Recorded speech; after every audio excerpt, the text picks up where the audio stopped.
El cielo sobre la Ciudad de México se había teñido de un color violáceo.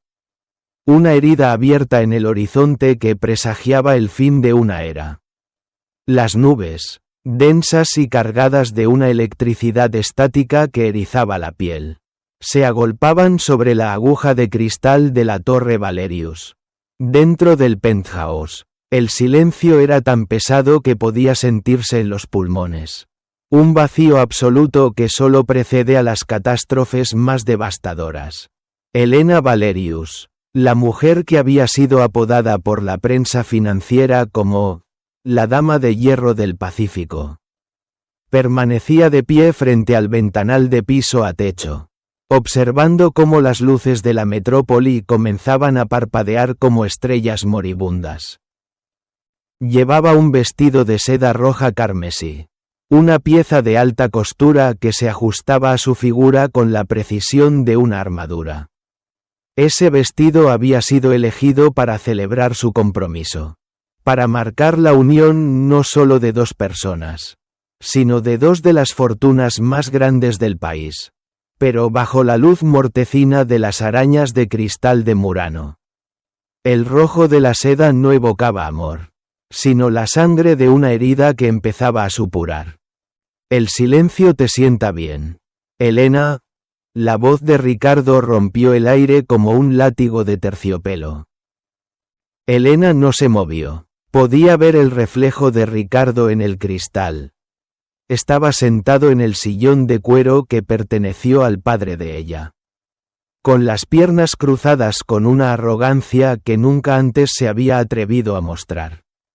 En su mano derecha, sostenía una copa de cristal de baccarat con un coñac ámbar, el mismo que Elena le regaló por su último aniversario. Cada vez que él giraba la copa, el líquido atrapaba la luz, recordándole a Elena las llamas de un incendio que estaba a punto de consumirlo todo. 5 años, Ricardo, dijo ella. Su voz era un hilo de acero, contenida y gélida. 5 años construyendo este imperio a tu lado. Te di mi confianza, te di mi nombre, te di el acceso a los secretos más profundos de la familia Valerius. ¿Y esto es lo que obtengo a cambio? ¿Un golpe de estado en mi propia sala de juntas? Ricardo soltó una risa seca, un sonido carente de cualquier rastro de humanidad. Se levantó lentamente, caminó hacia la mesa de caoba maciza y dejó caer un fajo de documentos. El sonido del papel golpeando la madera resonó como una sentencia de muerte. No seas melodramática, mi vida. Esto no es personal, son negocios. Tu padre era un visionario. Pero tú eres un estorbo para el progreso. Te aferras a la ética, a la responsabilidad social, a fantasías románticas que no tienen lugar en el mercado actual. El Consejo de Administración ha despertado. Yo los desperté. Elena se giró finalmente, enfrentándolo. Sus ojos, verdes como el mar antes de una tormenta, ardían con una furia que habría hecho retroceder a cualquier otro hombre.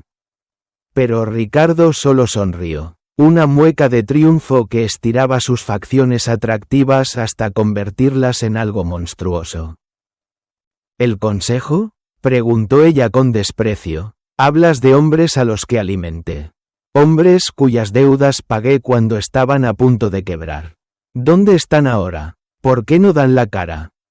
Están en el comedor, celebrando el nacimiento de Ricardo Global, respondió él, acercándose lo suficiente para que ella pudiera oler su perfume costoso mezclado con el aroma del coñac. Oh, y por cierto, la denuncia por malversación de fondos ya ha sido enviada a la fiscalía. Mañana a primera hora. El nombre Valerius será sinónimo de fraude. No te quedará nada, Elena, ni tus acciones, ni tu casa, ni tu apellido. Te he borrado de la existencia. Elena sintió un frío glacial recorriéndole la columna. No era miedo, era la realización de que la persona que amaba nunca había existido. Era una proyección de sus propios deseos. Una máscara que Ricardo se había puesto para saquear su vida. La traición tenía un sabor metálico, como si estuviera masticando monedas oxidadas. «Eres un cobarde», susurró ella, con un odio tan puro que el aire pareció vibrar entre ellos. «Necesitaste 5 años de mentiras para poder estar a mi altura». La sonrisa de Ricardo se desvaneció por un segundo, reemplazada por una sombra de resentimiento. Levantó la mano y chasqueó los dedos. Las puertas dobles de la oficina se abrieron de par en par. Y 2 hombres corpulentos, vestidos con trajes negros y rostros inexpresivos, entraron. Eran los jefes de seguridad de la torre. Hombres a los que Elena saludaba por su nombre todas las mañanas.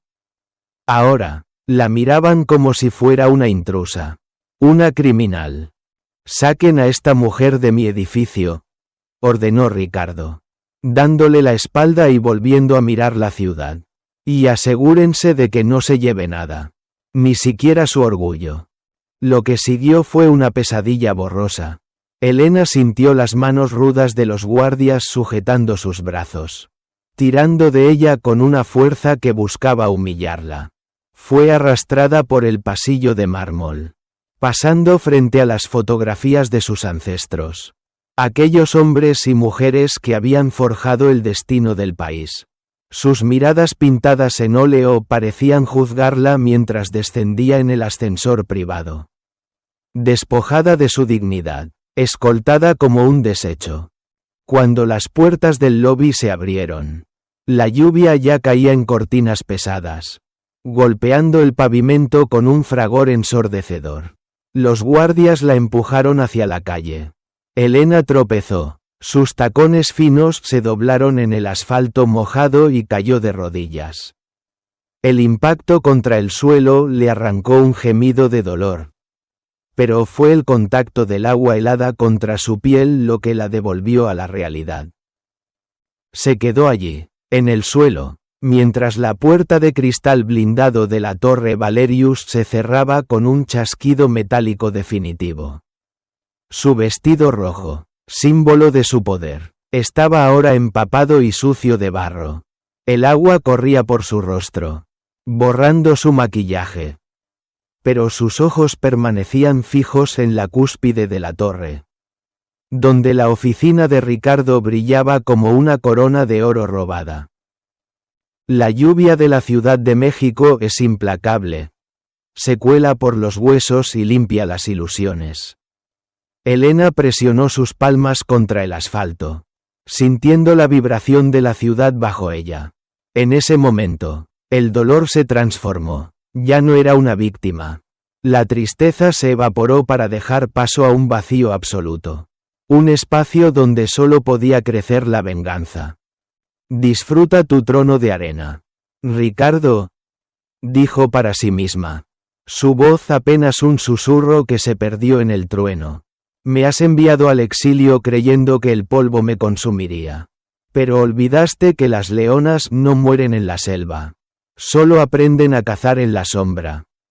Se puso de pie con una lentitud calculada, ignorando el dolor en sus rodillas y el frío que la hacía temblar. No miró atrás, caminó hacia la oscuridad de la noche, hacia el olvido que Ricardo le había asignado. Pero en su mente, el mapa de su regreso ya estaba trazándose con líneas de fuego.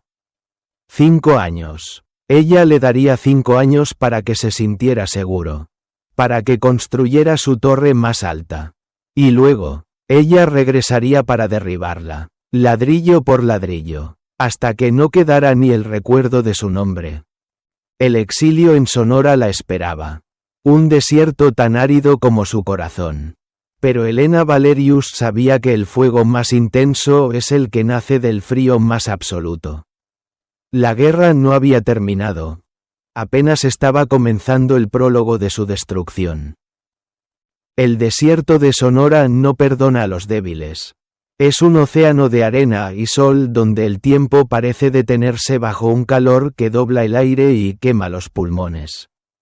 Para Elena Valerius, este no era solo un lugar de destierro, Era el purgatorio donde debía quemar los restos de la mujer que alguna vez fue. Atrás quedaron las sedas de la capital, los perfumes franceses y las cenas de gala.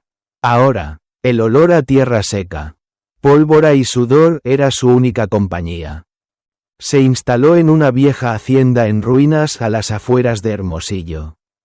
Un lugar que su abuelo había comprado décadas atrás y que Ricardo había pasado por alto en su saqueo, considerándolo un terreno sin valor. Allí, entre paredes de adobe que se caían a pedazos y el acecho constante de los coyotes, Elena comenzó su transformación. Durante el primer año, el dolor de la traición fue una fiebre que no la abandonaba. Por las noches, despertaba gritando el nombre de Ricardo, sintiendo de nuevo el impacto del pavimento gélido contra sus rodillas. Pero al amanecer, se obligaba a levantarse. Sus manos, antes suaves y cuidadas, se llenaron de llagas y callos mientras trabajaba la tierra y rehabilitaba la vieja estructura. Cada golpe de martillo era un pensamiento dedicado a su venganza. Si quieres destruir a un hombre que lo tiene todo, primero debes aprender a no tener nada.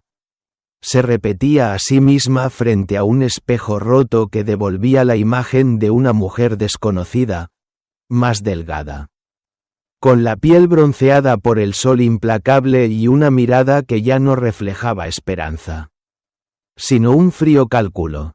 Pero Elena no solo estaba reconstruyendo una casa, estaba construyendo un cerebro digital en medio de la nada.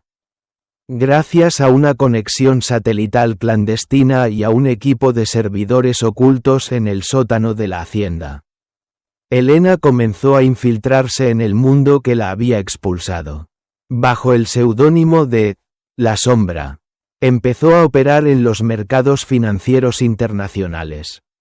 Su ventaja era su inteligencia superior y una falta absoluta de miedo. Mientras Ricardo expandía la empresa con arrogancia y movimientos predecibles, Elena utilizaba algoritmos avanzados de inteligencia artificial que ella misma programó para predecir las caídas del mercado y los errores de su enemigo. Empezó con unos pocos miles de dólares que había logrado ocultar en cuentas en el extranjero. Y en 3 años, los convirtió en millones. No estaba sola. En el desierto, Elena encontró aliados que el mundo corporativo despreciaba. Reclutó a Diego, un ex analista de inteligencia militar caído en desgracia, y a Sofía, una hacker brillante que vivía en la clandestinidad. Juntos, formaron una tríada que operaba desde las sombras de Sonora, moviendo hilos invisibles que afectaban las acciones de Ricardo Global en Nueva York y Londres. Él cree que el poder son los edificios y los logotipos, dijo Elena una noche, mientras observaba los gráficos de flujo de capital en sus monitores. No entiende que el verdadero poder es la información. Ricardo está construyendo un castillo de naipes, y yo soy el viento que lo va a derribar. Para el 4º año, la transformación física de Elena era completa. Se había convertido en un espectro de elegancia letal. Practicaba tiro con precisión quirúrgica y dominaba el arte de la guerra económica. Ya no era la heredera Valerius que buscaba aprobación, era una depredadora que esperaba el momento exacto para saltar. Observaba desde su refugio cómo Ricardo aparecía en las portadas de las revistas, luciendo el reloj que ella le regaló, del brazo de modelos jóvenes, jactándose de una fortuna que, en realidad, ya empezaba a pertenecerle a ella a través de una red de empresas fantasma y compras hostiles silenciosas. Él se sentía seguro en su cima de cristal, ignorando que en las profundidades del desierto, la mujer que él creía muerta estaba a punto de pulsar el botón que lo borraría del mapa. 5 años. Ricardo, susurró Elena, guardando una pistola en su funda y ajustándose un traje negro hecho a medida. El tiempo se ha agotado. El desierto me ha dado todo lo que necesito para destruirte. Paciencia. Dureza y una sed de justicia que ni toda la lluvia del mundo podrá apagar. Helena Valerius subió a una camioneta blindada, dejando atrás las cenizas de su exilio. La leona había salido del desierto, y su próximo rugido se escucharía en el corazón de la Ciudad de México. Directamente en el oído del hombre que se atrevió a robarle su corona. La fase de construcción había terminado. La fase de aniquilación acababa de comenzar. La Ciudad de México no se detiene por nadie. Pero esa mañana. El aire en el distrito financiero de Santa Fe se sentía extrañamente denso. Como la calma que precede a un terremoto. Ricardo, ahora el CEO absoluto de lo que él llamaba, el nuevo imperio. Caminaba por los pasillos de la Torre Valerius con una confianza que rozaba la divinidad. Habían pasado 5 años. Y para él, el nombre de Helena Valerius no era más que un eco molesto. Una mancha que el tiempo y la propaganda habían limpiado de los registros de la empresa. Sin embargo, en las profundidades digitales de los servidores de la compañía, algo estaba ocurriendo. Un virus silencioso, una entidad que Helena había bautizado como el Fénix, había comenzado a devorar las defensas de la corporación. No era un ataque ruidoso, era una erosión lenta. Un juego de sombras donde las cifras empezaban a bailar de forma imperceptible. Desde su centro de comando clandestino en una suite secreta frente a la torre, Helena observaba a través de potentes binoculares y múltiples pantallas. Ya no era la mujer del desierto con las manos llenas de tierra. Hoy vestía un traje de sastre gris ceniza. Su cabello corto y perfectamente peinado. Y una mirada que podía congelar el sol. Diego, comienza la fase de desestabilización, ordenó Helena, sin apartar la vista de los gráficos. Quiero que Ricardo sienta que el suelo bajo sus pies se convierte en arena. La primera señal del colapso ocurrió durante la reunión trimestral de accionistas. Ricardo estaba en medio de una presentación sobre la expansión hacia los mercados asiáticos cuando, de repente, las pantallas de la sala de juntas parpadearon. Las proyecciones de ganancias, que debían mostrar números verdes y optimistas, se transformaron en una cascada de datos rojos que revelaban una verdad aterradora. La liquidez de la empresa se estaba evaporando a través de una serie de adquisiciones hostiles de las que nadie sabía nada. ¿Qué es esto?, rugió Ricardo, golpeando la mesa de cristal. Sáqueme esos números de la pantalla. Es un error del sistema. Pero no era un error. En ese mismo instante, los teléfonos de los accionistas comenzaron a vibrar simultáneamente. Una notificación de la Bolsa de Valores informaba que una entidad anónima llamada Reina Negra Inc. había adquirido el 15% de las acciones de la compañía en menos de una hora. La confusión estalló en la sala. Los gritos y la desesperación llenaron el aire que antes era de autocomplacencia. Helena, desde su escondite, sonrió. No era una sonrisa de alegría, sino de justicia. Ella sabía que Ricardo intentaría cubrir el agujero financiero vendiendo activos estratégicos. Exactamente lo que ella quería que hiciera. Cada movimiento defensivo de Ricardo era una trampa que ella había diseñado años atrás en el silencio de Sonora. Sofía, filtra el dossier, dijo Helena con voz gélida. Minutos después, los correos personales de todos los directores de la empresa recibieron un archivo encriptado.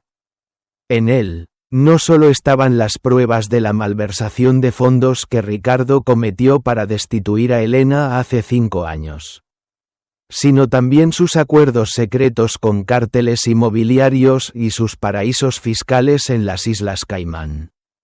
El pánico se transformó en paranoia. Los aliados de Ricardo empezaron a mirarse entre sí, sospechando quién sería el primero en traicionarlo para salvar su propio pellejo.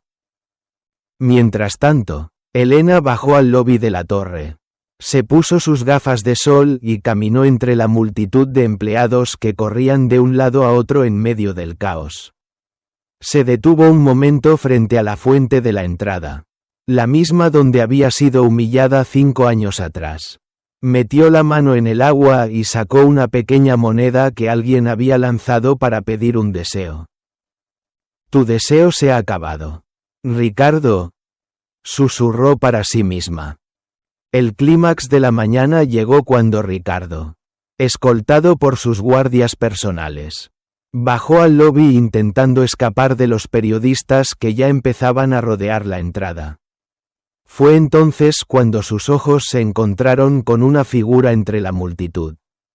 Una mujer elegante, rodeada de una aura de poder absoluto, que lo observaba con una calma sepulcral. Por un segundo, el corazón de Ricardo se detuvo. El color abandonó su rostro. Aunque ella había cambiado, aunque su mirada era ahora la de un espectro vengador, él reconoció esos ojos verdes. «¿Elena?», balbuceó él, con la voz quebrada. Ella no respondió, simplemente le dedicó un saludo casi imperceptible con la cabeza. Una señal de que el final ya no era una posibilidad, sino un hecho consumado. Se dio la vuelta y se perdió entre la gente, dejándolo solo frente a la tormenta de cámaras y preguntas. La fase 1 estaba completa. El mundo de Ricardo ya no era de cristal, era de astillas. Elena no había regresado para hablar. Había regresado para ejecutar la sentencia que el desierto le había dictado. La oficina principal de la Torre Valerius, que una vez fue el santuario de Ricardo, se había transformado en una celda de cristal. Afuera, las sirenas de las patrullas de la policía financiera aullaban, un sonido que se filtraba a través de los vidrios blindados como un lamento constante. Ricardo estaba desmoronado tras su escritorio de caoba, con la corbata deshecha y la mirada perdida en el vacío. Su imperio, ese que construyó sobre la traición, se estaba desintegrando más rápido de lo que sus abogados podían procesar.